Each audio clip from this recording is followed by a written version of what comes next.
were some of the most impactful initiations you had during that year? Oh my gosh. I was in Hawaii. That's a fabulous, hysterical story. The phone rang one day, and I answered, and is this John Paul Fishbach? Yes. We're calling from, I don't remember who they said. You've won the trip for two to Hawaii. I never entered any competition. I have no idea. Anyway, so I did a little, things came in the post, and it was some kind of timeshare thing. So I checked in with Narwhal and said, okay, Hawaii, what's going on? And he said, oh, yes, we have to hand you off to Kahuna in Hawaii. So just go. You don't have to do the timeshare thing. So I grabbed, it was for two. So I grabbed a fabulous friend of mine and said, do you want to go on a really bizarre adventure? And she said, sure. So we landed in Honolulu, and they had the sign up for me, and we just walked right past them.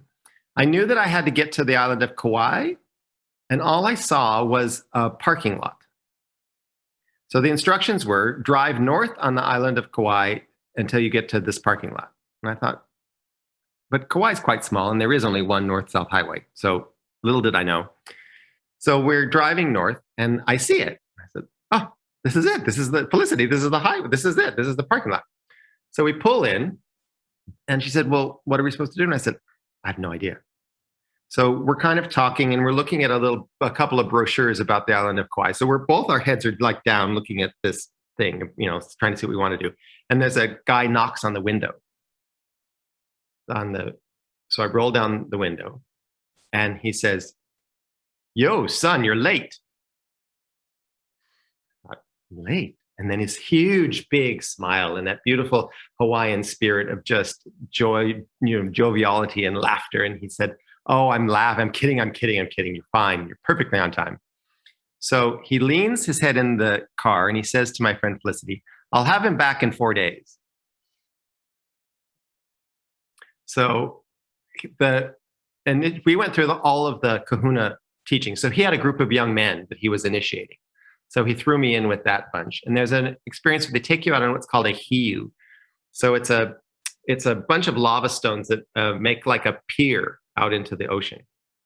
And thank God I didn't really understand. All the boys knew exactly what was going to happen.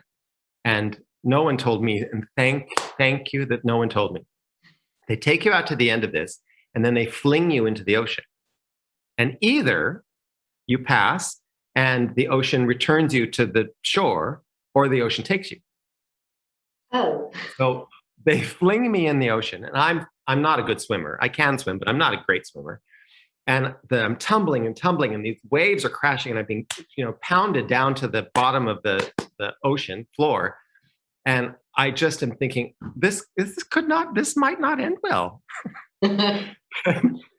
So I just did as you're taught to just surrender, that these forces of nature are bigger than you.